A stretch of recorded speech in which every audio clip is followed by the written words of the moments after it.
Hello, Star Wars fans. You know, there are just 12 days until Christmas 2022. Oh, we're down to the final 2 weeks before Christmas, and we've got a fun show today.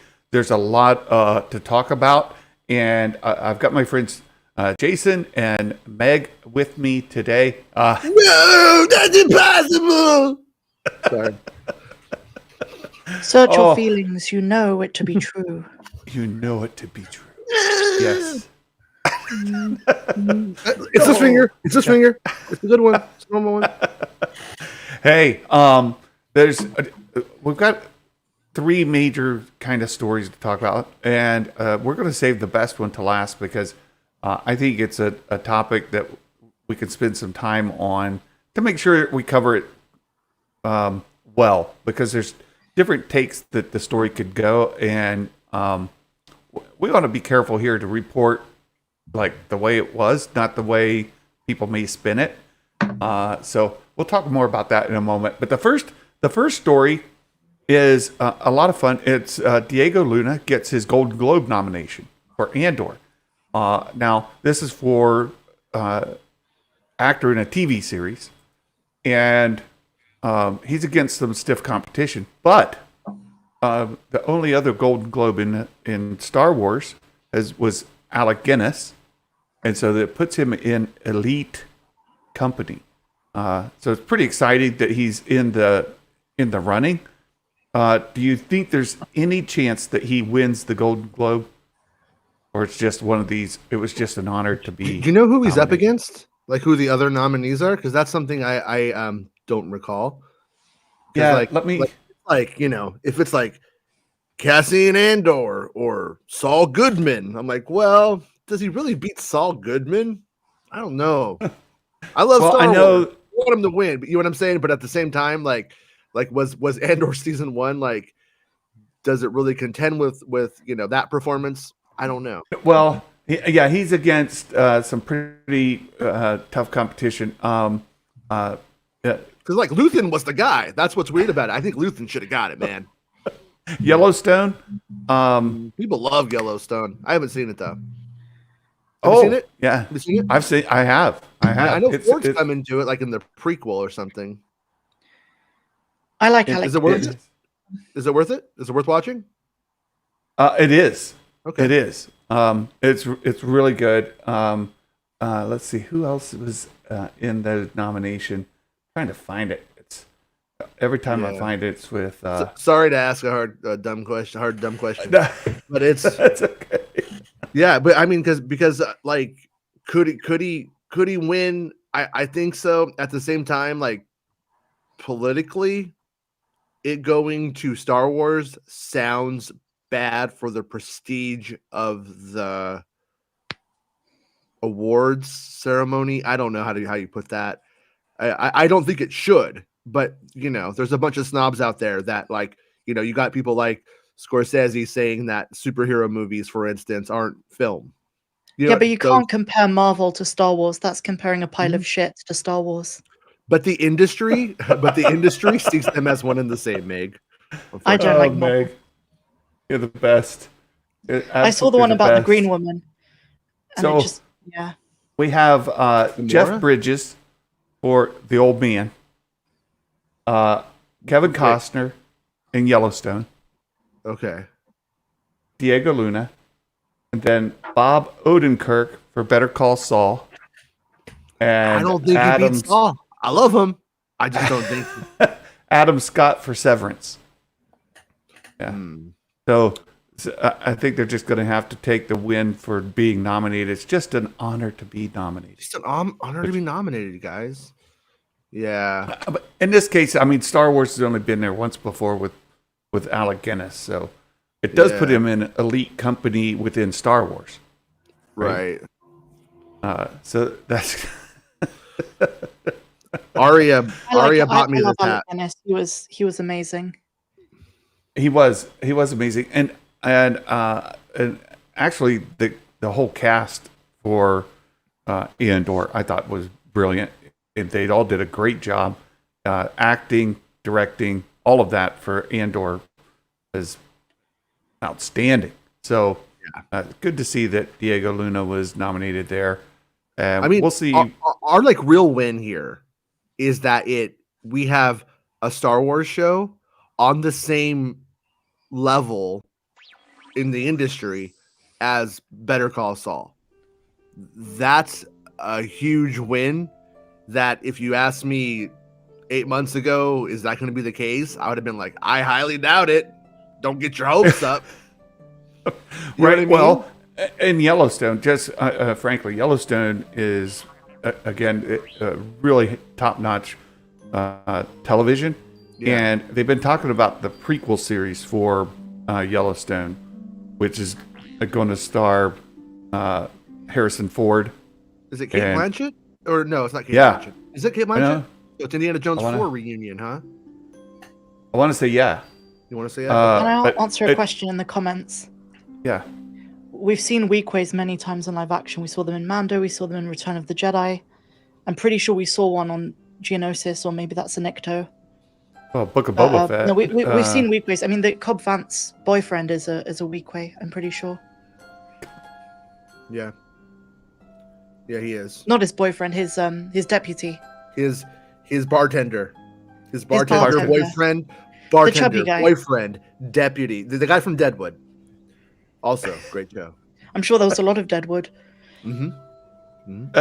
Yellowstone is on Paramount Plus. Fitz. How much for that? Yeah. How much for that? This is Freetown after all. That's Right. that's free line there, Favreau. Free line.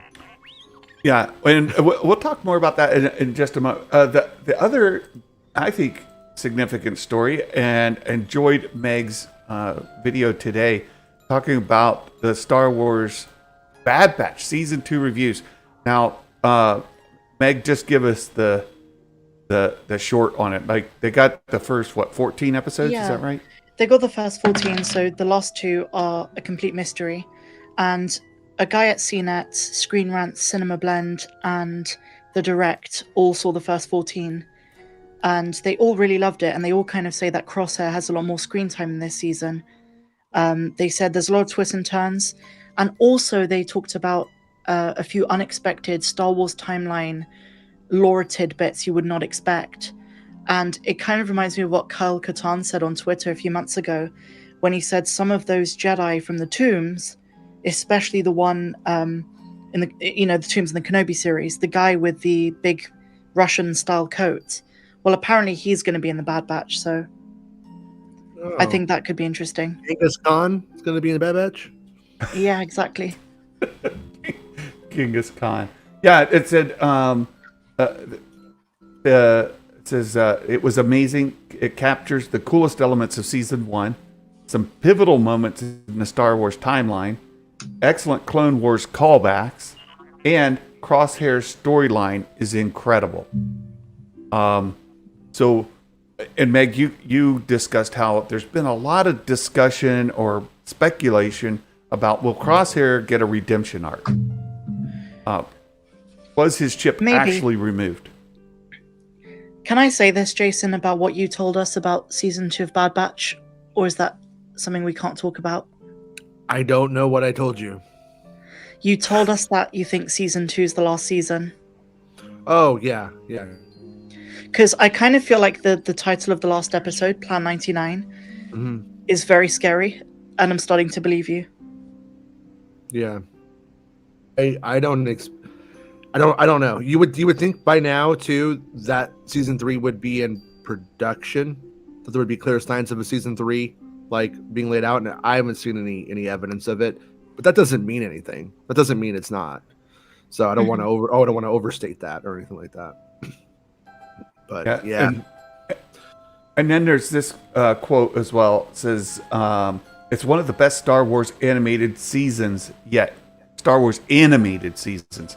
So throw in Rebels and Clone Wars. Again, it's somebody's opinion here. But that somebody thinks that highly of it is great. It says, some fun surprise inclusions, but more importantly, some excellent and quite dark storytelling.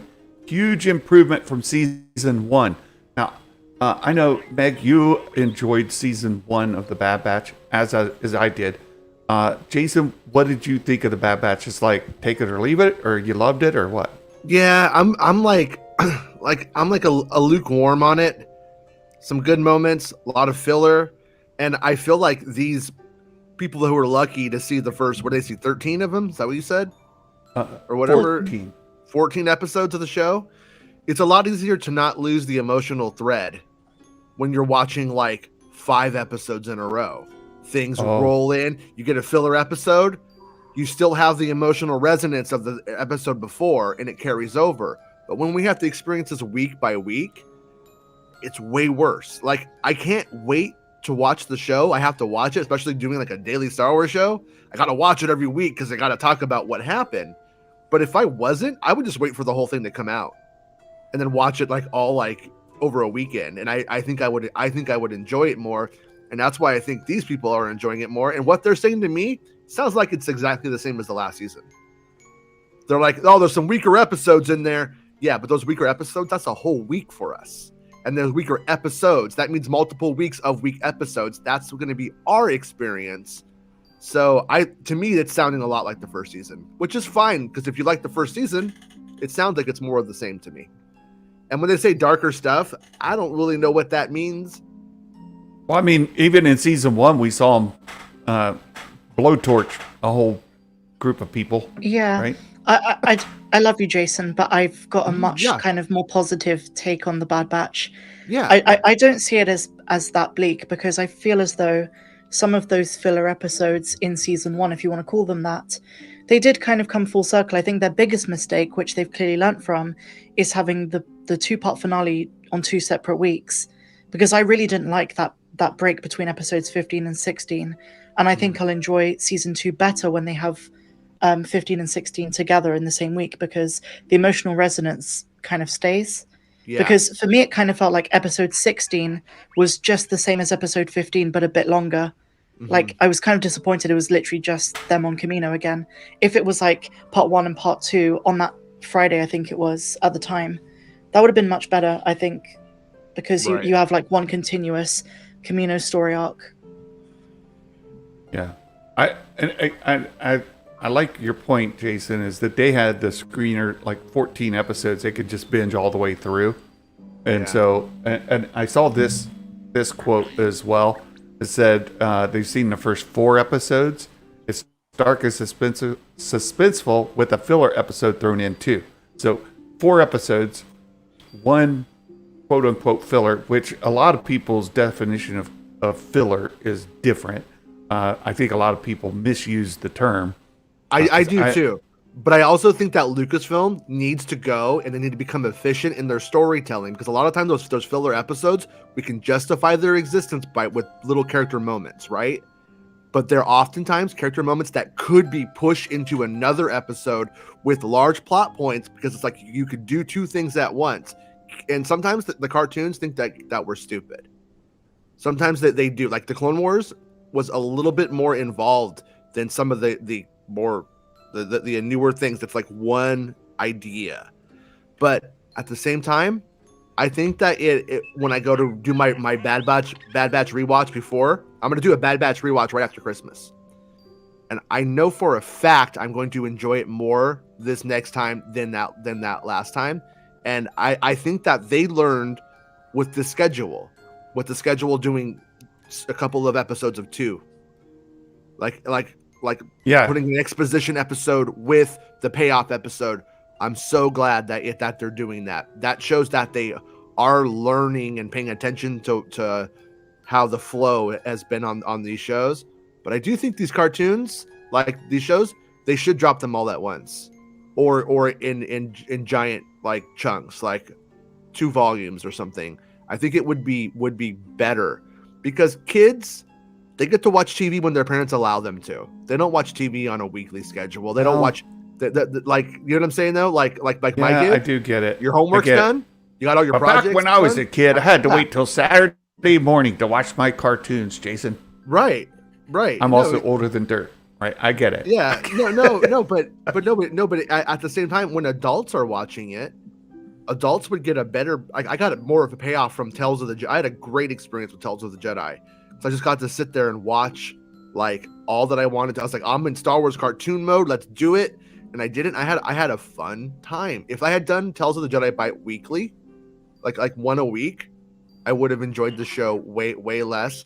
And I've watched Tales of the Jedi like 3 times. They would get more of a watch. They would get more watch time out of me. Maybe they don't want watch time. Maybe they just actually want subscription time. But they would get more watch time out of me. It's very important to get the social media buzz around it as well, right? Yeah. So speculation and just theorizing and everybody trying to nitpick little, frame by frame to pick out a little Easter egg that could be a reference to something maybe coming. That helps build some enthusiasm for the show, and that's one of the things that they're. It's interesting. Jason said that, and I completely agree that they're kind of learning, and I think they would have done well to do a mid-season double episode with Andor as well, because I think with the Aldani heist and some of the prison episodes, you could have paired them up. Yeah. I think that's fair. like my dream Andor schedule was just that. Yet they released one arc a month, like in total, like the 3 episodes or whatever. Like I would have been fine with that, and just like letting it permeate and be discussed, and then have I would have been cool with that personally. But anyways, I had something I don't want to take us down there, but go on. Sorry. No, I just email us. Again, just kind of getting through some of the quotes, right? Omega and Crosshair fans will be well sated. As Meg covered and we read already, Crosshair's story should be told throughout the season. And I revisit the question I asked. Do you think that Crosshair's chip was removed? Or, because it wasn't explicitly said, yeah, the chip was removed. But he said that he was basically acting off of his own will. That was his. It was actually explicitly stated because he has that argument with Hunter, and Hunter says you're not in control of your emotions or something like that. You have a chip, and Crosshair says I had my chip removed a long time ago, and Jennifer Corbett and Brad Rowell basically said, like, yeah, it's not a misdirect. He is acting out of his own free will. And I think that's going to be much better going into season 2 than if they do a misdirect and he does still have his chip. I'd rather they let that go. Maybe do that with Cody and, as I speculated, Wolf. But with Crosshair, I kind of hope he has this realization that the Empire is horrible. And I think if they do something worse than War Mantle, where the remaining clones, they're like, you know what, we need to get rid of them. Maybe Crosshair's going to realize this regime is awful. It doesn't have my best interests in mind. Crosshair is going to end up doing so many bad things that when he does turn back to the good side, it's going to be lights. He's going to have to die to atone for it. Like it's definitely like it's like Kylo Ren, you don't necessarily get to do all these bad things in the story and then just be like, oh, I'm good now. Like, the only way to do it is redemption before death, kind of thing. Right. I think that's where it's probably going. I agree with you on that as well. And Ducky's right as well. The shows have been pretty straightforward, no misdirection. I would be, I think that's absolutely fair. A lot of people are looking for misdirection that never comes. We misdirect ourselves, so they don't even need to. I think we need to do red herrings. We're dumb. We do as Star Wars fans, we're used to very long periods of time without Star Wars content. So naturally, we're a very speculative community, and I love that. I love that we can have these discussions and we read into everything. But I've got to put this out there that Lucasfilm under Disney is not Lucasfilm under George Lucas. George used to love the conspiratorial stuff behind his characters, but I kind of feel like the new shows, especially The Mandalorian, Bad Batch, and things like that, are very straightforward, and I think that's why Andor is really great, because there are things we don't know about these characters that I think Tony Gilroy would love to kind of build upon later. But as Ducky says, what you see is what you get for the most part. Yeah. So the question I have for you guys, because this definitely affected me on the first season. Do you think it was a mistake to make the heavy implication that Omega is Boba Fett's sister? Because in doing so, that was like what Boba Fett pretty much has a sister. And then that's what I was fixated on. And was that their fault that I got fixated on that, or am I dumb? Are they dumb for doing it on accident, not realizing what they were doing, that I would fixate on it, the audience? I'm not the only one who fixated on it either. I think collectively we were all pretty fixated on that, and I think it detracted from a little bit of the first season's character developments, because we were looking at the big family tie here, and Star Wars is about family, friends. So you keep going, what's going to be? I think it's deliberate. Yeah, I think I they do want think us it's- to think of Boba Fett. I think Yeah. Dave Filoni has a huge plan for Omega being Boba Fett's sister. I think that's where it's going. It's not a coincidence that Fennec Shand is in both the Book of Boba, well, Mandalorian, but Book of Boba as well, and the Bad Batch season 2. I think that connection, they wanted that in our minds, because if you think about it, that is one of the biggest selling points of why we actually care about Omega in the first place. Like, there's a female Boba here. Is she And- going to meet her brother? I definitely think they knew what they were doing. I don't think that was put in by accident. Are you going to be disappointed if they don't? If season 2 doesn't delve into it, if it's just swept under the rug? I don't expect them to. I expect it to be later. I'm hoping for like Book of Boba season 2. I hope. Well, I will be disappointed if they don't move the story forward some in season 2 of Omega being Boba's sister. There should be another breadcrumb at least given to us on that, so that we can continue looking for that story. And as this review here said, it continues Lucasfilm Animation's tradition of exploring meaningful, complex themes within the boundaries of a family-friendly Star Wars story. Omega is on the fast track to becoming the next Star Wars icon, and the animation is stunning. So, yeah, I do think that we'll see that continued. I agree with Meg wholeheartedly in that there are plans to use her, and that Fennec is not an accidental tie-in. So, yeah. Daniel Logan's don't tweeting know. a lot about dogs. Is that because he can't talk about Star Wars? Daniel Logan Hollywood was dogs. very active in the Pretty run-up nice to though. Book of Boba Fett. Yeah, he's doing a lot of nice stuff to get dogs and cats adopted. What a guy! Seriously though, that is nice. And just to address Matt Rissman's point about Omega in live action, the good thing about it is you can have a live action story where they meet later down the timeline, and you can explain it for those who didn't see the Bad Batch. You can have Boba and Fennec. You know, Fennec maybe telling Boba, "Oh, I worked with, someone from Kamino, whatever," and they come across Omega, and they can literally just explain it in like one sentence. It's kind of like Ahsoka for Mandalorian fans. I've known people in my family who aren't diehard Star Wars fans, and they saw the Mandalorian. They didn't know who Ahsoka is. They know her now. So when I told them, she was in this animated thing for like 14 years, they were like, that just blew their minds, because they love Ahsoka, but they didn't realize she actually existed before. And it's the same with Bo-Katan. Yeah, old Bo-Katan. well, there is a point to be made about telling a character story across multiple media outlets, right? Like through the comics, through books, through animated, through live action, through movies, and trying to keep just somebody who's casually following the show. Maybe they only watch Mandalorian, or maybe they only watch Disney Plus series, or only the movies. All of a sudden, somebody pops in, and they're like, "Who's this?" You can't carry in an insider kind of storyline without explaining it. So if they bring Omega, and when they bring Omega into live action, they just need to be careful how they do it. And I think, again, I agree with Meg. I think that it's an easy thing to do, and I'm not worried about it, especially when you get somebody. Know what, Santa? Yeah. So sorry, but you could literally have Boba say a female clone. Like if he's not met her in Bad Batch, you can have Boba have the same reaction we have when he finds out there was a female clone. Yeah. Hopefully, it's not like And- Luke Skywalker. Oop, that won't go good. We don't need any more of that, Luke. Boba. Well, A female think of clone? it this way as well.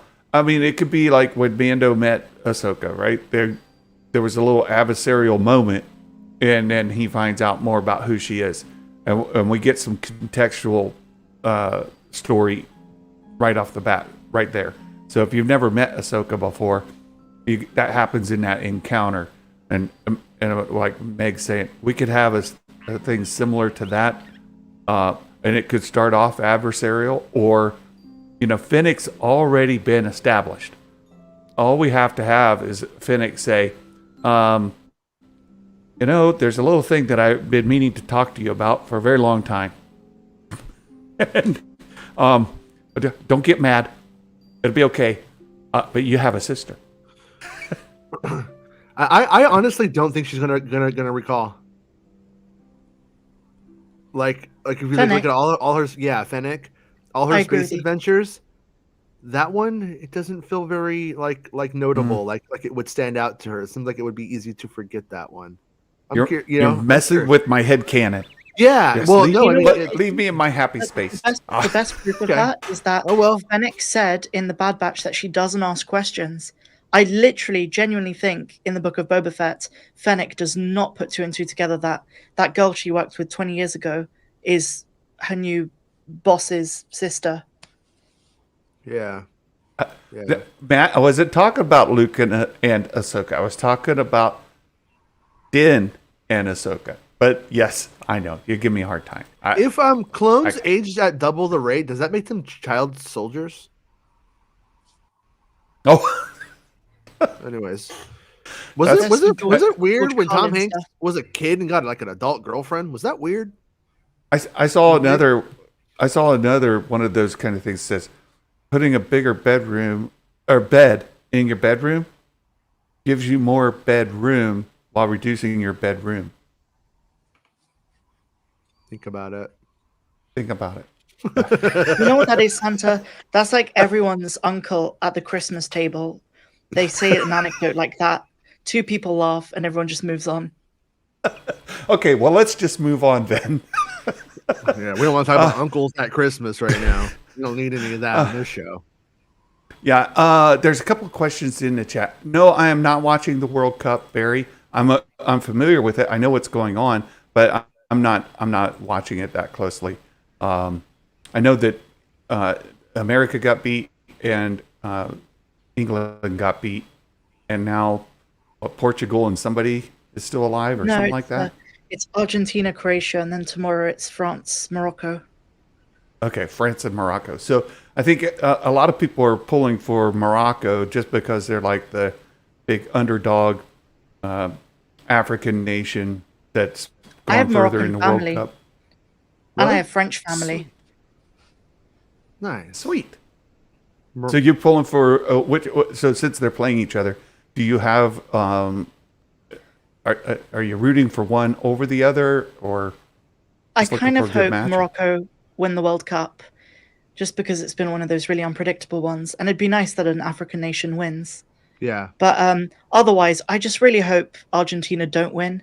I don't like Messi. He's a bit of a knob. So I kind of hope either Croatia, France, or Morocco win. I Is really Messi don't care a who. little But Chewbacca? Is he a little Gunji Chewbacca? Because that's what when you say that, that's what I think. yeah, he's a Gunji. But Gunji's likable. Oh, Gunji kicking a soccer ball. Arya says, "What are your thoughts on casuals being mad they have to watch Rebels in order to have grasp to grasp the idea of what Ahsoka is about and who the characters are? Will Filoni introduce them well?" It is a tricky question. Yeah. What are my thoughts about them being mad? Well, either just suck it up and hopefully They don't get mad. Casuals don't get mad. They don't know. That's true. They don't know to That's be true. mad. But I think what happens is if they were to put out a live action show and go watch the cartoon, idiot, then people would be like, no, I just won't watch your show. I won't watch your cartoon. I'm going to go do something else with my time. I don't want to be overwhelmed with your crap. Bye. So what they're going to do is they're just going to do a little bit of exposition and either a line or a flashback. And they'll like, I don't think you're going to have to watch any cartoons. But if you want for more reading, check out Star Wars Rebels, for instance. Well, something like Jason, that. it's like Willow, isn't it? At the Mhm. beginning of the Willow series, they did like Yeah. a 2 minute montage. They could do that with Star Wars Rebels, but it is really sad, and I agree with Sheev in the comments that every time I've mentioned in my videos, like, you should go check out Rebels if you haven't, a lot of Yeah. people say to me like they started and they really like it, but you always get a lot of fans who are just very put off by the animation style, which is fine, but I Yeah. think they're depriving themselves of amazing storytelling. And I think we spoke about this with Santa once, how like seasons 1 and 2 of Rebels are a bit slow to kind of pick up the pace, but when it picks up, it really picks up, and it rewards you so much if you've seen the Clone Wars and you understand a little bit about Maul after Phantom Menace and that kind of thing. I mean, I'm a guy who says watch it all. What else are you doing with your time? Watching Yellowstone? Come on. That's what I say. Yeah, obviously, some dude. He's agreeing with you, Jason. Casuals don't care. They're just like, oh, okay, and then, yeah, they don't watch the cartoons. They're like, okay, I'm good, and they let the story just develop on screen, however it develops. And oh, there's this person, great. Who is she? Great. Yeah, Got like the audience that Andor was made for is the audience who sees live action Star Wars as a cartoon already, though. You're asking some people to really jump through a hoop if you wanted them to go down to Rebels or to go to Rebels. There's just some people who just won't do it. Just some people are just like, who are, like I said, the people watching Yellowstone. You're probably not going to get them to watch Rebels. Well, let's take, for instance, I think it's been reported and we believe that there's going to be a recreation of Ahsoka cutting off half of Vader's mask, right, and seeing behind Yeah. it, similar as we saw in Obi-Wan, but was also part of Rebels. Yeah.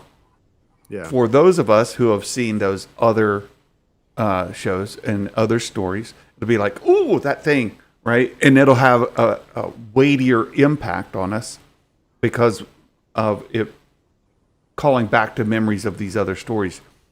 But on screen, when they show it, for people who haven't seen it, they'll get that first experience of, oh my goodness, what's happening, right?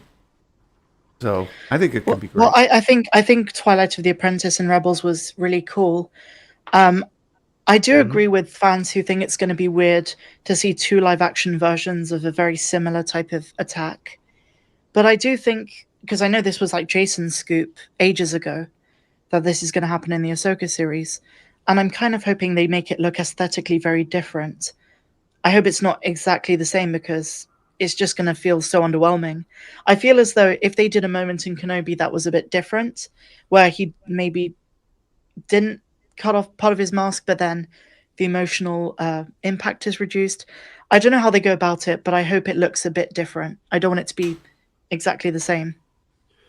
Yeah, because it's like if it's like a very brief glimpse of what happened, and you just see it, it's like, do they go through and are they rebuilding like a whole new mask with all new cuts, or are they just taking the one from Kenobi, putting it back on Hayden, doing the makeup exactly the same, and like cost saving on that kind of in that situation if the original prop survived fine, like I could really kind of see it just being that in the end, because to the general audience, they won't know. They're not analyzing their phone. They didn't have it as their phone wallpaper like me for 3 months. You know what I Right. mean? So I it's hard think to it's say. important to recall that, look, the vast majority of folks who enjoy Star Wars don't watch YouTube videos or Twitter feeds or social media accounts that talk about Star Wars every day. Yeah. The vast majority. So for most Star Wars fans are more casual fans, and they may have a Lego set or they've got a couple of T-shirts and memorabilia that they've collected, but they're also still just not into this kind of depth of discussion every day and analyzing scene from an animated series to a scene from a live action series to a different scene from a different live action series, and picking apart the details. They're just not doing that. Yeah. I do have Well, a question. go ahead. You know, we were talking about characters who might appear in the Mandoverse, and I spoke briefly with Jason about the Lando situation, and I brought up a certain character we all know from Rebels and Clone Wars, Hondo. And all I'm thinking of is if he were to make an appearance, would we also get to see his little pig friend, Melch? Because I love that guy. Yeah. Melch. He's so cute. I love it. So, Meg, you very nice segue to this Thank story you. that It was deliberate. thank you. Jason published just today. Now, we've been talking about this for some days, and Jason was kind enough to publish this right before the show today. And there's a lot to unpack in this article, Jason. First of all, congratulations on the scoop. This is, I think, it's a big story and one that's going to make its way through the fandom. And I hope that you get the traffic on your website that you deserve, because this is going to be big.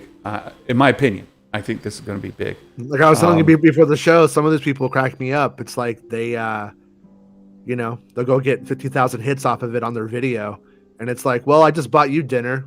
What would I get? Why should I do this? Well, Why should I bother? you should get a nice steak dinner for this one. Oh, look at the size of that font. Let me see if I can help that out a little bit here. All right. There we go. There you go. All right. It's a bit So better. the title, Star Wars rumors, skeleton crew screwed, heroes and alien tidbits. So to right off the bat, talk a little bit about the skeleton crew screwed. We're not talking about the actors, the story, that we're getting. We're talking more about the crew The crew worked. itself, skeleton crew's crew, not the crew on screen, the crew behind the scenes. Yeah, this was Right. This is kind of a weird one because I had people who wanted me to write this. They were like, "I wish you would," and then I'm like, "But you realize, like, I can't write about your experience, or they're going to think it's you, or they're going to know it's you." And then if I write about your friend's experience that you're citing here specifically, they're going to think they're telling me. Yeah. So I had to be, so this was like a little bit kind of a weird one, because if you have been following me over the years, I do not start fires to be like Denim Nerds guy. I just want attention. I don't do that. I try to report the news so we can discuss what's actually going on with Star Wars. That's what I do. So I'm not, and I was a little bit hesitant about this for that reason, and without being able to go into certain specifics. But there's just a general attitude, is what I will exemplify it with, of F you, you're working on Star Wars. And people think, because I wear a Grogu hat and a Star Wars ugly sweater and things like that, everything I do with Star Wars, everything I like is Star Wars. I like film and art and music, and so I have a lot of friends throughout the industry that don't give two shits about Star Wars, just to be blunt. They don't. They care about making film, they care about making television, and that kind of stuff like that. And that's where we have, like, that's why I know people who work on these shows. And most of the people who work on the shows, honestly, aren't hardcore Star Wars fans. They are, in the sense that, yeah, I saw Star Wars when I was 5, and it's like a big deal. Right. Like, I understand the enormity of what I'm doing. But they have an attitude that you're working on Star Wars, like you're gonna they're gonna be getting conventions in 10 years. They're not. They know this. They're gonna be making so much Star Wars stuff. Being a bit part even in a Star Wars show isn't going to give you a convention Wait, appearance Jason, in 20 years. are you telling me you're a Star Wars fan? No, I'm telling you I'm not. I'm telling you I hate Star Wars. I'm anti Star Wars because of Well, you Kathleen should Kennedy. check out. Well, there's a great YouTube channel called Making Star Wars. They do a great Oh. daily show. Sounds dumb. You should check them out. Sounds dumb. Don't do it. It sounds dumb. You got no. But anyways, no. But the so basically though, it's that arrogant attitude that comes with Star Wars sometimes. And it does exist. It exists on the PR level sometimes. I mean, they're getting a little bit better at it. I think a lot of the old guard at Lucasfilm on that front are leaving or getting changed around, and it's getting better on that front where they're like, Star Wars is just a thing. And that's how it should be treated. It's a modern thing. It's not, you're not working on a classic thing every time just because it has a Star Wars branding on it. They want you to think that. But anyways, though, I have a lot of these stories though. I have a lot of these stories, and I will move forward with more of the stories and more specifics if it continues. I will say though, Jason's perspective on Star Wars, generally speaking, and what I've noticed in the time I've known you, is you have a very healthy approach to it. Like how, because you understand the industry, and it's so interesting to see the contrast of how like your average Star Wars fan perceives the franchise, where everything that comes out Star Wars has to be of a certain quality and it's got to be the best thing ever. And I think your viewpoint is probably more in line with like how Lucasfilm think, which is from the perspective of, you know, people who are in the industry who understand TV and film. Just wanted to point that out. It's just quite interesting. But and that's always been my perspective. If you'll have people who go and try to, for instance, grade the prequels against the original trilogy, but you don't do that. You grade it based off of the time in which it's coming out. What else came out in 1999? How does Phantom Menace stack up to 1999 when it was made? Not some like arbitrary weird idea about you have the good old days, but what else was there? Oh, really? The Matrix? Well, how does the Matrix look today? How does the Matrix look? You know, there's ways of grading things and looking at like grading it amongst its peers. And that's the thing about the Star Wars shows, is that they are very much a product of their day and time, as it's always going to be. Things aren't made outside of time just because A New Hope became a classic. But that's like a perspective fans tend to take. Now, you want that, but who doesn't, like when you sit down to write a song, are you trying to write the most average song ever, or are you hoping that you're writing like a great song? Or, you know, are you hoping that you're writing Bohemian Rhapsody, or are you hoping that you're writing like, you know, Father of Mine by that one crappy band, Everclear? No, you don't want to write the Everclear song. Well, I want to ask if the sense of this. So there was a story that came out many months ago now that some of the folks working on Marvel were being overworked. They were overtasked and underpaid, underappreciated. And the vibe I get from reading your story is very similar. We're not animators specifically, but we're talking that came about up. That actually came up though. They were, because a couple people were like, I'm like, so we're gonna go over to like Marvel or something? Like, what do you think you're gonna go? And they're just like, it's the same. It's probably gonna be the same. It's a lot of the same management people. It's sort of like the vibe. So, you know, so it's not a good scene. They need to be nicer to their people. They do overwork them.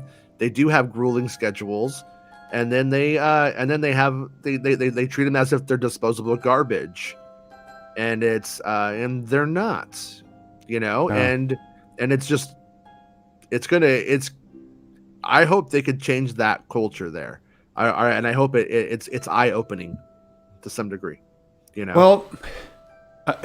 Well, let's read through this, because there's some really important things in here. I think because you know what's in it, and I know what's in it, but let's let everybody catch up with us. Here it says, over the last few months, the production of Star Wars Skeleton Crew has been a rough one by most accounts. Jason has heard many stories of crew members leaving and crew members coming aboard to replace people who left. Some were so frustrated they claimed they will not come back to work on a Star Wars project again. Yikes, right? Like, Nope, I'm good. I got better things to do with my life than to get crapped on, right? And for the record, just to be clear, in the case that they care, I don't know if they even give a shit, but if they care, this doesn't really affect anything for me, because I know tons of crew members and tons who don't tell me a thing, for the record. You know what I mean? Well, like we might go to punk shows or something like that. We like the same band, stuff like that. They don't tell me. They'll just be like, I ain't telling you Is anything. it isolated to Skeleton Crew? Is the next question. Skeleton. Right? Well, Skeleton Crew was, like I said, more than one person said Skeleton Crew was the worst experience that they've ever had, and they worked on a few other Star Wars. I gotta be. Yeah. I can't be specific for their sake, but yeah. Okay. Yeah. This is the one. I always hear about things that happen, like drama. There's always drama, like to some extent. Like somebody has a bad day. You Sure. go to work. If any of you guys who work anywhere else, it's just like anywhere else. You work. You're gonna have a bad day at work. It happens. But this is one where it's like it. On this one, it didn't seem like the directors were jerks or anything like specifically. It was just more like the general like culture was tired and overworked and treated like garbage. And Thank you. It's Yeah. and I That's think not it's cool. important. That's how they feel. And if your people feel that way, they don't. People know when they're working in film that they are lucky to have the work. People don't go into film and then be like, well, this is my MIG job. Whatever, it pays the bills. I hate it. That's not usually the case. Usually it's to get into it and to do it. It's a passion. You like the rigor. And and in this instance right here, it's just bad attitude across. Right, you get dream fulfillment, wish fulfillment. Like, wow, I'm working for Lucasfilm. Wow, I'm working on a Star Wars. This is the greatest day of my life. Followed by, my life sucks. Right, like that's not a cool experience to go through. And when your feelings are one of the things I continually heard is that feelings and complaints are extremely minimized. So no one likes to be minimized. That's the important thing here. Yeah. It says someone who's remaining anonymous said Skeleton Crew's been rougher than all the other Star Wars productions combined. They were quick to stress they do not think, and this is what I want to make sure we stress as well, they do not think the show is going to suffer for the production's difficulties. Right? Yeah, that was one thing I kept fishing for that. Like is this going to look like garbage? Is this going to play poorly because of that? And they're like no, like they are quick to go like I do a good job. I don't do bad work because they're jerks to me. And so and on a crew, like sometimes people will just be a jerk to you because they're having a bad day. It doesn't mean that they go, well, now I'm going to paint this bad and I'm going to tear this down. Like it's not, that's like a stupid way of looking at it, and that's just not how it happens. But I would imagine eventually though, people will stop being as inspired to add creative ideas and stuff like that to ways that things could be done when need be, if it did stay that crappy. Yeah. Well, and my mind is going so many different places. I've worked for very large corporations as well. Yeah. And I had, so I'll put it in this context.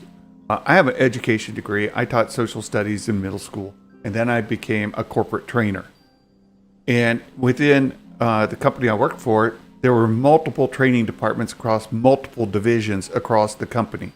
Right. And the training department I was in was great. I had no problems at all. I mean, work is still work, right? Still a 4-letter word, still interrupts your fun. But overall, it was a good job. I had colleagues, friends, people I knew who worked in a different division, same company, whose lives were hell, right? And hated their work. Doing the same job I'm doing, but in a different division because they were treated poorly by their management. And the culture of the division they worked in was so terrible, and the way that they valued employees and the way they, like, you might work till 7, 8, 9 o'clock at night, and then the next day come into work, and if you took an hour and a half for lunch, they were putting you on a write-up, right? Like, wait, I just worked 11 hours yesterday, and I want to take a 90-minute lunch today, and now you're writing me, right? Like, and these are salaried employees, not hourly employees, right? So I'm getting, you're getting your hours out of me just because I took a 90-minute lunch and the policy's a 60-minute lunch. Go pound sand. I'm done with this place, right? And they would leave. So that's sort of what we're talking about. And having personally lived in that kind of environment and worked in that kind of environment where there are differences from division to division, and in this case, it's production set to production set, right? In this case, they worked on one that sucked bad, right? Yeah. It says the production schedule was grueling and the crew felt underappreciated, disposable, and disrespected. There were management shifts, and the morale fell pretty low. Jason, appreciate the work they do on these shows. These wizards turned Southern California into Star Wars landscapes. I hope they know fans give them all the respect and gratitude for making Star Wars. Absolutely, the people, the unsung heroes, the people whose names scroll by at the end credits when you're walking out of the theater. Those are people that make the magic happen in many cases, and they're not getting millions of dollars, right? They're working class people who are professionals and want to be treated as such. Yeah, and they should be, and they should be. I mean, that is the big like takeaway. I mean, I started doing this as a kid. I was a weird kid though. I had a typewriter, and I liked to type out the credits of from the back of my VHS tapes, and then I would like look at the tapes and I'd be like, who did the set for that? And I would try to I would like sets I like, and I would like write down all of the people I could see who worked on the sets, and then I would try to see what else they worked on. But you could do that with IMDb very easily today. But like whenever you like, I mean, they don't know, so you don't have to do this. But you could easily like start looking at that stuff and looking at what else they worked on, and start to see like who are the people, what are the commonalities in the good work here, and stuff like that. And it's yeah. I mean, I think it's important, especially if you follow the production. It's like if you're going to follow these shows and the productions, then the fandom needs to get a little bit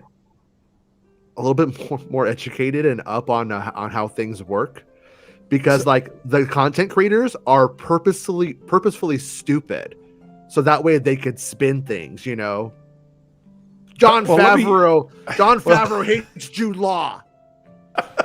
So let me, since you bring that up, let me ask just some really simple questions to help with people who maybe don't follow all the way.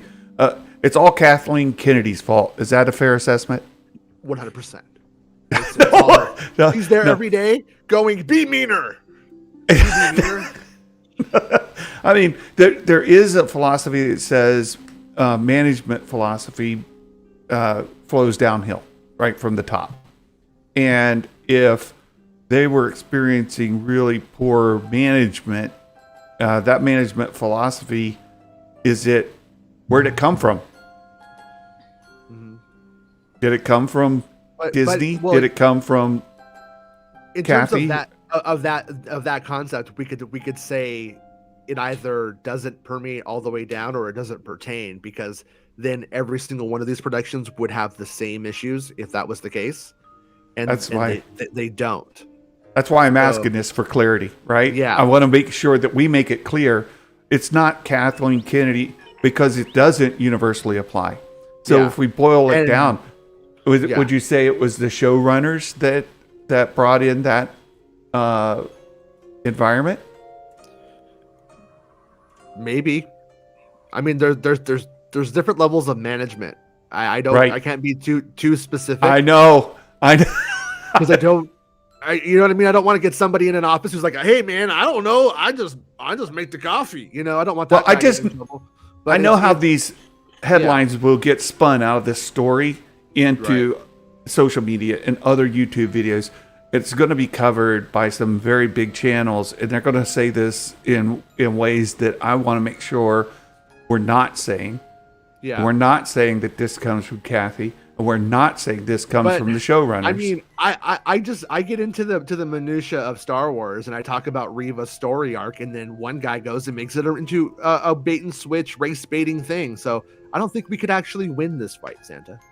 Be honest with you, I don't think that there's really anything that we can do for the people who are going to do that, because they're just going to make that stuff up anyways, whether it's true or not. They're going to take that anything that I have a perspective, therefore it's valid. No, it's not, but you think that, and that's how you justify your horrible actions. You know, I mean, Gotcha. we have a lot of examples of that over the last week. We do. From some of the same jerks who do the same stupid stuff continually. So it's true. But once again, that's why whenever I hear one little dumb thing, I don't put it out, because then I know that that's just feeding the trolls, feeding the little monsters, and I don't want to feed the little monsters. But when I have several instances of the same thing from different people in different parts of production, you keep hearing it, then you know, okay, where there's smoke, there's fire. You know that there's truth to this. So yeah. Jason, you talked about in your article some of the aliens we're going to see. Yeah, we're going to go to the next part of the article. Thank you, Meg. Meg, keeping us on track, moving us ahead. Thank you. Here we transition to talk about the show itself. And it says the sources say Jude Law's character is a teacher of sorts, right? Yeah. And it's sort of like a field trip. And you've used this term with me as we've been chatting about this in DMs. It's a Goonies kind of story-ish kind of thing. Yeah, I've heard he's their teacher, their instructor, and I've heard he's their mentor. Those are all three terms I've heard, and then I keep hearing that it's like Goonies, and so it sounds like they end up in a kerfuffle with pirates, and then they end up lost in space, and then now so it's like, imagine, you and your middle school teacher are now in the Star Wars universe, and you're lost, and he's a bit of a nerd, but up for the adventure, ready to meet the challenge. That's kind of what the story is going to be from the sound of things. That's what I think this is at this moment. And I can't help but as you said that, think of the kids show where they get on the magic school bus, right? Mm-hmm. And the teacher takes them on these adventures. Yeah. Jason, can I just press you for a bit of more information on this? Maybe. What do you mean? Maybe not. What do you mean there are pirates? There's pirates like Hondo and Naka style pirates. So does that mean Hondo might appear? That means Hondo might appear. I get to that in the next part of it where I talk about how I've seen like all of these masks and all of these costumes, and some of them, not all of these aliens are pirates, for the record. Like some of them that are clearly pirate-like, and have Hondo Anaka vibes. The Hondo Anaka mask for a weak way. The reason why I think it's him is that it has a cutout for goggles to be affixed to the face, and there's like the grooves in it, and it looks very, very similar to Hondo's face, and it looks very, very similar to the cut of his to the shape of his goggles. Now the thing going against this is number one, nobody said it's Hondo. I asked if it's Hondo. They don't even know who Hondo is. Like, you ask a crew member if it's Hondo Anaka, they're like, I don't know what you're talking about. But it's the shape of the goggles slightly different, I would say. And granted, I saw this photo very briefly. Like, I didn't get to sit. I don't have the photo. I couldn't sit there and do a one-to-one looking at the analysis here. But from memory, I went and immediately looked at Hondo from Star Wars, from the Batuu ride, from the Falcon ride, to taking place on Batuu in a whole different era, and it wasn't one-to-one. The shape of the goggles was similar, but it wasn't one-to-one. Because in The Mandalorian we got pirates, and I guess the description of them would be similar to Hondo, but they didn't end up being him. Yeah, they didn't end up being him. And so that's why in the article I'm like, look, I'm throwing this out there because if this is my like Luthen move on this one. If he's in it, I'm hoping this is what squeezes it out. You know what I mean? I don't want to get Yeah, anybody's I hopes guess. up. I don't want to put false hopes there and then it doesn't happen. But also that's why I try to be very clear. But if you do like Aliens, I mean, there was the greatest hits of if this was a Star Wars prequel, those masks were there. You know what I mean? When there was like Rhodians and Mon Calls and Barada and Nicktoons and Weequays, all of that stuff is in the show. So if you were like me, where you're kind of like, man, I want to see more aliens in the stuff, they got him. They got him. And recognizable Star Wars aliens. So I also heard some criticism about, oh, this is going to a whole different part of the universe that we've never seen in Star Wars, where the Force is viewed differently. It's still the Force, but it has different contextualization around it. Blah blah blah. But why do we need to do that when there's so much Star Wars universe to go into? Even though this is in a different universe, doesn't mean that we won't see aliens we're familiar with or concepts we're familiar with, just in a different context. Would that be fair? People also need to like realize Ahsoka Tano is a Jedi Knight, Right. trained to be one, anyways. Thrawn how's he going to fight her? Put up your dukes. I'm going to use my intellect against your telekinesis. Let's start putting it together here about like what you're going to need to really make all of this come together. You know what I mean? And in these shows and stuff like that. So, you got like Fallen Order, you got, look at the magic users that we got. That's would be contentious for a Jedi. That would be a contender, I should say. And so it's that's how they're gonna go, and that's how they're gonna deal with making it where there's other supernatural beings fighting other supernatural beings, and otherwise it's just no contest. So it just gets up to you and just tears you up. What I'm kind of driving at is that just because it's in another universe doesn't mean that it's not Star Wars. No, right? That's not going to feel like we're in Star Wars. It's good. When you got to Exegol, did you feel like you were in Star Wars? If you felt that way because you contextualize yourself as bajillions of meters away from Coruscant, then yeah, it will feel different to you. But if that's not the case, then no. I think fans might be partially responsible for this, but fans are going to conceptualize this way. This means more to fans than somebody who would just sit down and watch it. It's all the same thing. It's like if we went to another universe, another galaxy, in here in real life, the rules still apply. We're still in the same place. We have just gone another place that we've never been before. So, but also, I mean, there's some people that just want, what they've already seen over and over again. Well, let me bring up another point. What are you going to do, right? There was another point about, and I just feel like I need to address it while we're on this. Not every world, as you mentioned, do you feel like when we went out to Exegol was, not Star Wars. Not every world has the same amount of development as other worlds. My goodness, we had rocks and stones and trees and sticks used in the Battle of Endor, right? So, like, those weren't using the Ewoks weren't like technologically advanced. Neither were Cassian's people, right? And when you see, we saw in the sequels in Rise of Skywalker, them carrying bows. Do you get triggered when you see somebody carrying a bow and arrow in Star Wars? Because Star Wars uses light bows and energy beams and Acolyte uses laser a bunch swords. of those things. Yeah, we saw a bunch of that in Acolyte in those Acolyte photos this last week. Right. I think we saw at least 3 characters with bows. I don't know if they're light bows. Is that something to get triggered over because bows?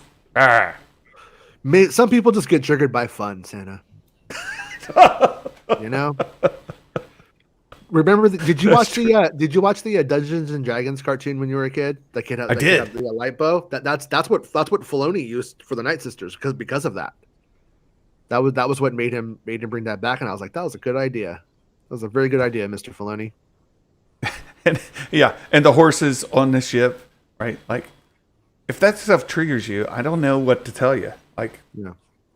like, Well, Star Wars is space fantasy, and right. sci-fi fantasy, space fantasy, and so yeah, you are going to have that kind of stuff happen. You just got to roll with it. Where I did mean, they get the horses from? Like, where were they? They were. So You mean in Rise or Yeah, like when they were on Exegol. Like, where did they get the horses from? from the other indoor style planet, Right. that's where they write up. They originally, I don't remember what's actually used in the film specifically, but they were riding those horses on the indoor planet when they meet Janna, and then they take those horses with them on their ship to the battle on a transport? Yeah. I feel like that's a very illogical move. Oh, the whole thing is illogical. You have vintage original style Star Destroyers with First Order red stormtroopers. None of it makes any sense. J.J. Abrams don't care. J.J. Abrams got bills. He got. Well, I don't want to get dragged too far Yeah. into the rabbit hole because Yeah. the point is, in the Clone Wars, we saw some worlds where there were very basic tools used. We saw in the original trilogy where very basic tools were used. We saw in the sequel trilogy where basic, weapons were used. There's a pattern. There's a precedent. There's context where that has happened before. And when I see bows and arrows, I don't get triggered. Now, I did think that the rifles they used in Andor looked too like real world to what we have, but that didn't get triggered over it. I'm like, oh, they probably could have done better with the props, but let them live, Sure. So Yeah, if that's what you're paying attention to, you're not paying attention to the story. You're like just transfixed on something superficial to some extent. But I am of the like, for instance, like if a sword ever showed up in Star Wars, I would be fine with that. Swords are fun. I like swords. At the same time, though, spear, right? but where I'm going with it though is that you also like when you have lightsabers though. Well, come on, use the lightsaber guy. You know what I mean? Like don't cut the corner here. You know what I mean? Like so it's like, yeah, it's kind of it just depends. It so depends on what's going on, what the vibe of the show is, what it's going for. Like in Skeleton Crew, the guns from Andor I feel would feel very inappropriate. Those guns around children would feel very off, and I would rather, if there are guns in the show, that it have like the Star Wars fake looking guns, not even, you know what I'm saying? As there's just something about that. I just think that would be distracting in our reality. But For Americans. yeah, for Americans. Fair enough. The next paragraph, you say the show will explore the origins of the Night Sisters, who are different from the witches we met on Dathomir. When you say different, are they more? So here's what I don't know. Here's where I don't know what I'm talking about. I've heard that there's an outcast situation. Are the witches on Dathomir outcast from that place to Dathomir? Or are these ones outcast from Dathomir to there? Oh, I see. I don't know. If you put both of my articles together, that's kind of where I'm at with this magic stuff. But Gotcha. Judging by what sounds like immense magical powers, I have to think that the witches on Dathomir are the offshoot in the end, and we're gonna learn like this is like the exegol of the Night Sisters. Kind of thing. I think that's where this is going. But remember what I just said. I said the word I think, not I know. Right. and don't know. We're talking ultimately what chicken and egg, like which came first, right? Right. We're not sure. Right. And they, for all, I don't know if they see each other as an alliance, or do they hate each other? I have no, you know what I mean? Like what's the politics of it? They might not have decided on it. You know what I mean? They might not have figured out what that is yet. It might be all implication on screen. Cause sometimes like someone like Arya, I love you, Arya, but Arya will ask like a very specific question. I bet you there's one in my inbox right now from Arya. That's like something straight up specific. And I'm like, I think we're gonna watch the show and have that question. I don't think we know. I don't think we can know. You know what I mean? Like a lot of this stuff, I don't know how clear it's gonna be. We might have to wait for like a visual guide to tell us. You know, like how does Saw Gerrera view Mon Mothma? Like we have all this implication, but we don't 100% know. Right. So, right. We'll have to see. But it's fun, though, right? It's fun, though, right? I mean, that's like ultimately. It's like I want to see where this goes and what all this means. Yeah. So I'm super into it. Like I like I was very much ambivalent about Ahsoka, for instance, because I'm just like, yeah, it's Ahsoka Tano. It's just going to be like Ahsoka stuff. I've already seen her in Mandalorian. You know what I mean? Like we've seen her in Book of Boba, but like we have good scenes with her. So I'm like, I'm kind of a little bit satiated on that.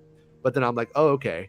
They're gonna take it down that rabbit hole of like ladies and magic and stuff like that. I think that's ultimately really really smart, because I do think that like most of like the friends I have, lady friends I've had, and people I've dated who are into Star Wars, lady friends.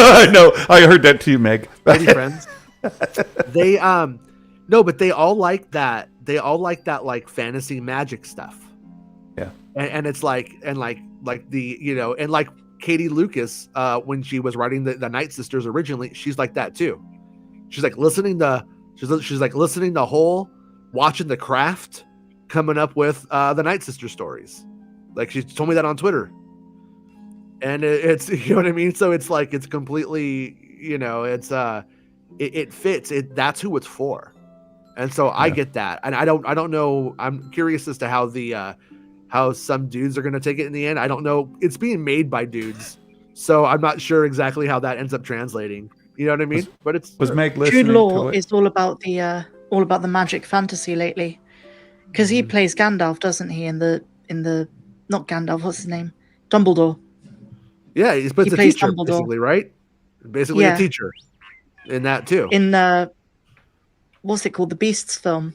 Yeah. Magic Beasts, and Where to Find Them. Fantastic Bestiality or something like that. Yeah, something like that. No. Yeah. No. Oh no, it's not what it's called. No, okay. no. Okay, I don't follow that. I don't follow Harry I just Potter heard what very much. Jason said, and I started agreeing. I was like, no. So just to close out the story, and then we can chat a little more and ask any questions. But it says to reiterate, the crew had a rough time on the production. It was not the best work environment, apparently. That said, the crew kicks ass, and the show will not suffer for it. The work was accomplished. They're professionals. But I imagine with the turnover, there could be stories coming down the pipeline. In this instance, the crew suffered. The project did not, and we're thankful for their work. So thanks, Skeleton Crew. So thank you for that article, Jason, because we've been chatting about this for some time. Yeah. And we know the story is going to... They kept coming. It's coming, and it's going to break. In at least, I want to be fair with it. I don't want to shield too hard, but I also want to make sure that we don't go the other way and just like start trashing stuff. Because can you post the article in here for us? Go to makingstarwars.net. I know Reddit don't link Jason directly, but please go to Jason's website. Give him the ad revenue, guys. He deserves it. He's, as he says, he's fed us every time there's been a story he's posted, and he does not get the credit he deserves. Thank you, Meg. Yes, and I just put it in the chat. Leviosa. It's Leviosa. And let me go ahead and edit the description of the show as well. I'll put it in the description. And this episode be called Yo Teach. A Skeleton Crew story. No? All right, so I've added it to the description of this video as well. So hopefully you can find it. And as Meg said, just go to makingstarwars.net. Easy peasy. Easy peasy. Yeah, Thank you, Matt. do Matt, that. Matt just posted it. Matt, good guy. I really We do need to appreciate. spam the internet with the actual article because, That's exactly. as Santa said, this is gonna, when I cover it, I'm gonna make sure to actually quote Jason. But there's going to be a lot of coverage where it's just blown out of proportion. It's going to be linked to problems at Lucasfilm and people speculating. So make sure the article is where people find it every time it's mentioned. Thank you, Meg. Exactly. Exactly. Yeah, it sucks when like Reddit will go and then not cite me on something that why they banned me they know isn't even true anymore. They acknowledge it. They're just like, no, we like Star Wars Newsnet because they're our friends. Because we're the mods. The mods are the same people from Star Wars Newsnet. So they're playing that game on like Star Wars Leaks, right? But then they go and then they like write the whole article out. Well, that sucks. Like, and honestly, if they keep doing it, if it continues this way down the road, I just won't do it anymore. And they can go and they could just have the fakers and they could have fun posting comic book stories instead of actual leaks. It's the way it is. Look, yeah, it is the way it is. We understand. I don't need validation. I've done this. I've spoiled everything from Force Awakens on. I don't need the validation. You may not I just need the credit. but you deserve it, right? You Yeah. deserve it, and I want to make sure that that's the case. And I really wanted to make sure that you got the credit for this, and that we were able to talk about it with you directly, because I do think this is a big story worth discussing. And I do think this is going to blow up just because I know this fandom so well. And I know some of the major YouTubers in this space and what they're going to do with this. Yeah. And God bless Meg for being here. She's got the best voice in the business. She's got the best platform in the business. Meg's one of the only people who will like send me a DM and go, "Is this what this means?" As opposed to just running with something like ridiculous. That's when I knew. I was like, "Oh, this Meg, she ain't a bad kid," So that's when I knew. She's absolutely invaluable, priceless treasure that we have with us, and I am so thankful every day for Meg, for your content, Likewise, for your Santa channel. and Jason. Absolutely the best. And so I wanted to be able to share this here, where we've got Jason and Meg together, and we could talk about this in context and put it in. So when you guys hear it in these other places, hopefully you'll be able to refute some of the spin that's going to come, and I suspect some of it's going to come from people that we call friends. I don't know. I really don't know what some people are going to do with this story, but I do know what others are going to do, and some of the major channels within the Star Wars space are going to take this and misuse Well, it. Santa, the way this always turns into misinformation is a larger channel might run it, or it's usually on Twitter, because there are Star Wars news big Twitter accounts that kind of just post the headline or a couple of sentences, and then that goes out into the zeitgeist. A YouTuber will see it, a YouTuber will see that video, and so on and so forth. And then by the end of the week, the information is out there, and a lot of people have the wrong end of the stick. Yeah. And like I with said, monetization being all about negativity about Lucasfilm, this is perfect. This fits into their playbook. It does, and I'm concerned about.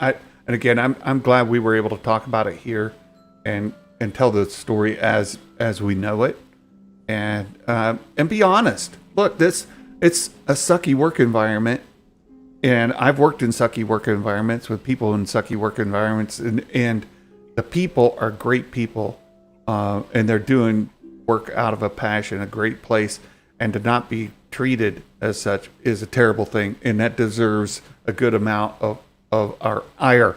But let's make sure that we're not misplacing that and monetizing videos misrepresenting what it is. That really is what concerns me the most, and I think that's what's going to happen. And hopefully it doesn't. Hopefully I'm wrong, but we'll see. We'll see. Yeah. Hope for the best. Just a reminder, we have a Patreon page where you can submit questions, topics, comments that we will cover here on live streams if appropriate. I have to put that because Meg is a friend of mine, and I know Meg. So I have to say, when appropriate. I almost said naughty girl, but then that was gonna sound like really creepy. I didn't mean it like that. I was like, because of the Santa thing, I was like, no, I can't do that. That comes out weird. Definitely comes out weird. Never mind on that one. Right. And we have a Mike Porter dad joke.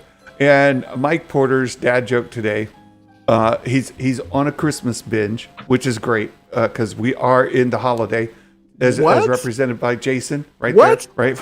It says, what is the name of a seasonal German ale that illuminates from a river? You'll like this.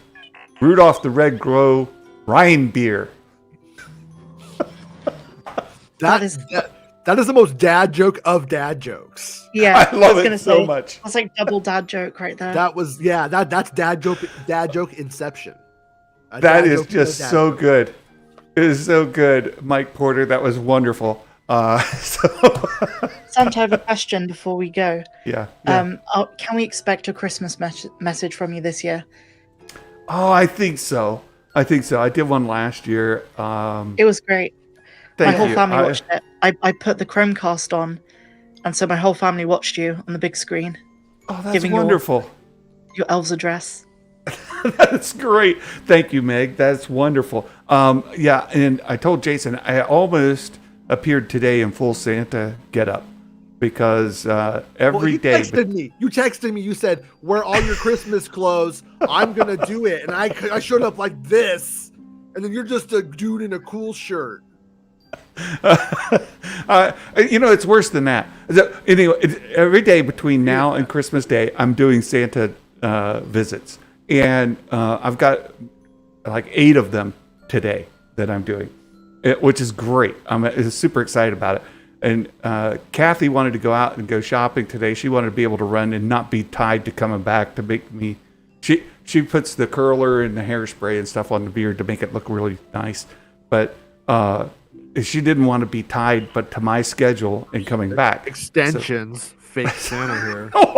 Oh, it's real. Trust me, it's been pulled. But so she was going to do that, and I was going to be in full Santa getup today. But she decided she was going to be back in time. So maybe the next time you see me, do we'll it. Be in full Santa. I think every episode you should be in full Santa every time. I'm tired of this t-shirt business. I want you to work and do your day job as I do keep the glasses right here. I could do that. Like that alone. The glasses sell it. The glasses definitely sell it. Yeah, the glasses improves it. Yeah, what about just the hat? What about just the Santa hat? I mean, is it uncomfortable? Is it itchy or something? This one's a little itchy. By the way, this is only $1. This is not Dollar Tree. Dollar Tree. I keep it upstairs. I had to cut the back though because my head's too big. I do have this one. Yeah. That I keep here. Now this is kind of like an Orthodox European kind of look. I was going to say you look like an Eastern European priest. Right. It's a nice look, but and then I threw up over the balcony, and then everybody else started throwing. I started to do my confession to you. Right. Confession. Hey, do kids ever pull on your beard? Oh yeah, all the time. And I was going to ask you a question, but I can't ask that. It's too naughty. I can't ask that on stream. Don't ask. The most painful ones are the tiny babies when you're holding them and they get their fingers tied in there, and then once they're tied in, forget about it. The only way those fingers are coming out is with the hair, and it's like, There's actually hurts. some baby fingers in there from a couple of accidents. Other way around. Yeah, the kids are they'll pull it. So yeah. when I was 4, there was this place called Captain Andy's, which was like a Chuck E. Cheese kind of place. My grandpa's all, Santa's all, is it the real Santa? And he's like, maybe. And he's all, try the beard. My grandpa always told me to do things that where I shouldn't do, like pull Snoopy's tail at Knott's Berry Farm and stuff. So he told me to pull the beard, but this guy this was a Santa who was committed. He had the real beard. I was like, yes. He's like, hey, what are you doing? Hey! I was like, sorry. It's attached. It's attached. I love the comments when I'm actually like visiting with children as Santa, and an adult will come out and go, wow, you look like Santa Claus. Like, well, I mean, that's sort of the point. Thank you. That's what I was going for. Yeah. I wanted to highlight this. Salty Texas Ranger brings up, and I haven't talked about this individual specifically on purpose, but since Salty Texas Ranger brings him up, Cameron Pasha. Now, Cameron is really popular among many Star Wars YouTubers, a number of them, because of his industry knowledge, what he has done in Hollywood, and what he claims to know. Sorry. What he claims to know. So, Cameron claims to know. Well, is this the guy who did magic to do remote viewing on Kathleen Kennedy? Is this that guy? I don't know. I think it is. I don't know. Maybe.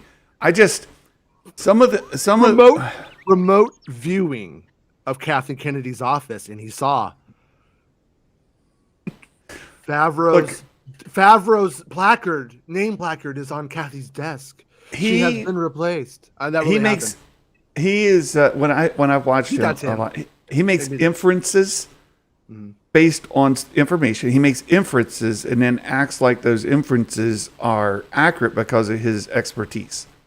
Okay. He was not in the room. He does not. Is this the guy who's on the Doomcock show? Yeah. Yeah. Oh, yeah. He's full of shit. Oh gosh. Everyone laughs at him. Yeah. He's fake. He's a I know who that is now. Yeah. Yeah. He's a big ass phony liar. Don't believe anything he says unless you like fan fiction about the industry, which is the lamest of fan fiction you could possibly read. No, I mean he's literally a charlatan. And like I said, my feelings. Do you believe in remote viewing? Do you really believe in remote viewing? They did that. That's essentially who these people are. They're carnies. They're carnies, man. They're a traveling carnival through YouTube, and they're like, here, buy this, drink this tonic, and you'll know what happens in the skeleton crew. Look, he has industry knowledge. Got fired. Right? He has industry knowledge. He has experience. Like he's got credentials you can find. Which makes him a better liar. Which just makes him a better liar. He's a fucking. I'm sorry. I didn't mean to say that. I apologize. He's a big liar. That you could go through the history of the videos. That's all people have to do. Just go back in time and look at what he said. How much of it has ever been true? Right. None of it, because it's a bunch of lies. Yeah. I said, he makes. I just hate it when like Best. I'm gonna take it off of me. Bespin Bulletin busts his buns, getting stories, real stories, bringing them to the internet. And then this guy just comes over with his snake oil, sells it, and people are like, "Oh, that guy makes money, and Bespin Bulletin can't get a freaking coffee tip." You know what I mean? It's like, come on. So here's the thing: I could say, need to be cool. Look, Jason Ward has this big beef against Star Wars Meg, and I've heard him, I've heard from people who know him, who met him at Starbucks one day, who said that he hates what she does, and if he denies it, it's because he's held by Lucasfilm to say that he loves her. Mm-hmm. And then Jason comes and says, "What are you talking about? That's ridiculous. I love Meg. She's one of my bestest friends in the world. She's an awesome person." Oh, but you were paid to say that, Jason. You don't really know that, because I know people who know you, who said that they saw you this one time, and you secretly hate her. And nothing you say, right? That's Fine, what Cameron. I do. There, you got me. No, that's what Cameron does. Yeah. Pay attention when he does his stuff, right? Pay attention. That's what he does. And I've heard it over and over again. I'm like, this is nonsense because what he's saying can't be proved or disproved, and you can't. It's BS. Because it's not true. Yeah. So anyway, It's a grift. I see we've riled up a few people in the chat. we have. I just don't. No, it's not. It's not jealousy, Salty Texas Ranger. It's reality. Yeah. It's called reality. Go back. Pick a date. Watch one of his videos. Find one of my articles. Go watch his video at the same time. See which one's true. Do it for Bestman Bulletin. Do it for him. See which one's true. None of it's ever true. Lucasfilm isn't the WWE. It's just right. Not. It's not. There you go. There you go. Well put. So it's silly nonsense, and it's like, but what I hate about that stuff, like, is that you end up not actually critiquing what needs to be fixed, what could be better. When you're talking about this nonsense, like they do have some of these guys. I don't even mean this guy anymore, but they do have actual problems with the stories, and the stories sometimes don't work for them. But that's not talked about. Instead, this fake ass stuff is. Well, let's talk about what's actually like not working on the shows, as opposed to some made up kind of drama. It's not jealousy because I am actually speaking the truth. Otherwise, anybody who tells the truth is jealous. That's bonehead. That's really stupid. I think your characterization of the WWE is a good one to think of. When you're hearing these things, it's people trying to dramatize minutia into things that is not true. And he holds so much clout in this community that when he says something, people take it as gospel, and it's just not. It's not. So. Yeah, I see this. I see this in the UFO stuff. Like somebody was like a professor, a scientist, and a professor who worked on this one thing. Therefore, when they say that this like UFO thing is real, it must be true. The credentials are there. It's like, but are they a scientist today? No. Why not? It's, you know what I mean? And it's the same kind of thing. If this person has all this Hollywood knowledge, why aren't they making movies? And I want to point out, Salty Texas Ranger is a good friend, right? Like I've talked to him, and we see differently on things. He's got a different kind of take on things, and he's a good guy.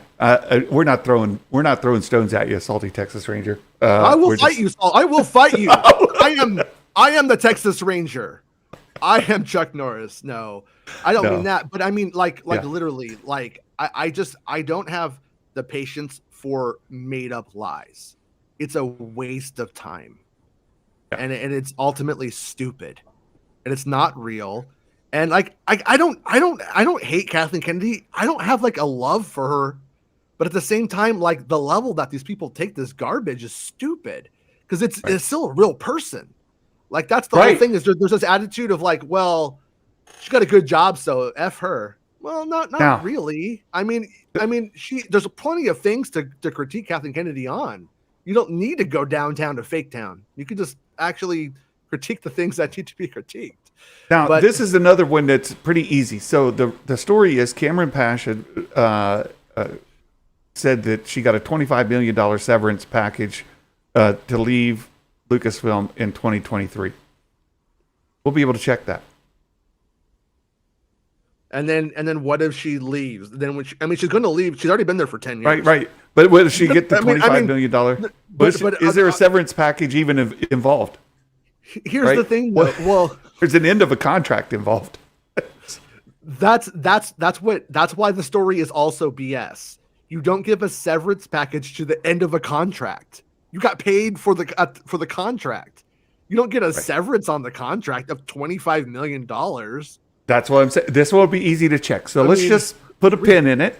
But right? I mean, he's supposed to have business knowledge of how the industry. That's not how the industry works.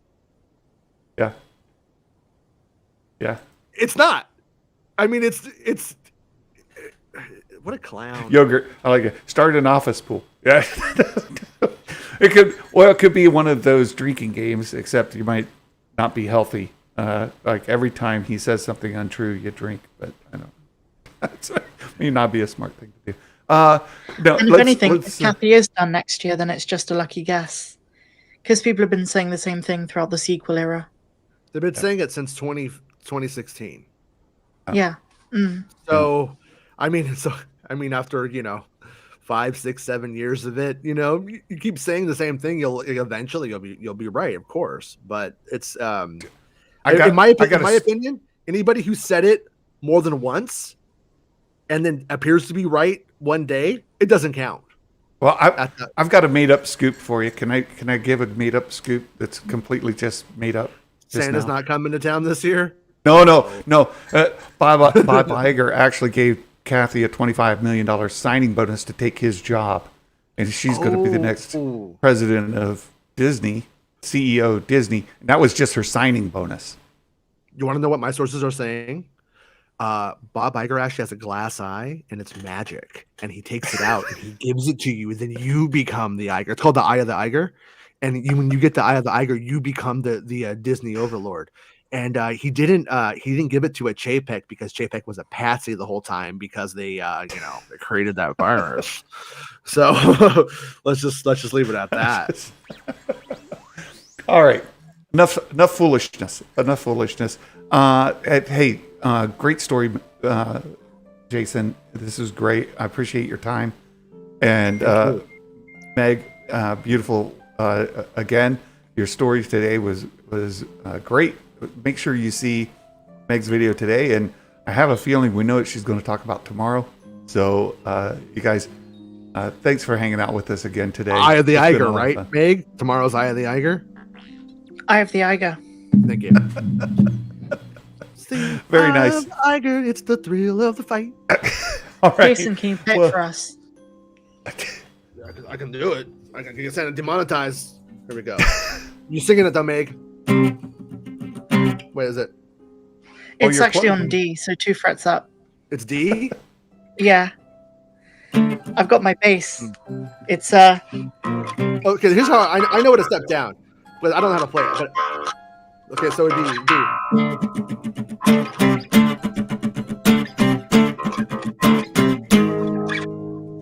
Exactly.